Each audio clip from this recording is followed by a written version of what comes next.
तो इटा हम स्कूल आसना के जाऊँ ना भावुच के तो चलो देखा के जाऊँ जे। सो हेलो गाइस जुहार जिमा माणिकेश्वरी।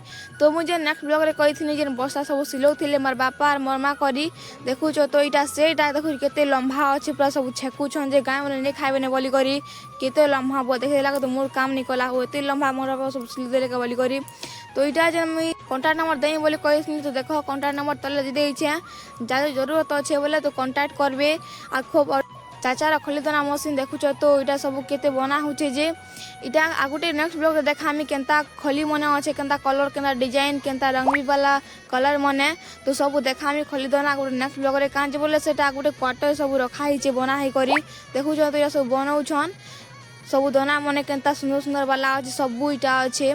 तो एबे ऑर्डर भी खूब आसचे खबर देछन देखुच। तो यहाँ सब पेपर मने तो एबे तो देखे नहीं हुए केनता खली मने बाकी सब अच्छे ताल जे तो सेटा नेक्स्ट ब्लॉग रे देखामी सब देखबे के तो सुंदर खली मने सब अच्छे खाली। तो इटा एक्चुअली स्कूल आसला था मोर बना मुझे बुली जाइथिनु देखुच। तो हो यूनिफॉर्म नहीं खुल गया बुली जाइथिनु बोले भावो ना स्कूटी चलावा लगे ना मन थी बाजे। तो नेक्स्ट ब्लॉग देखा है जुहार जिमा माणिकेश्वरी।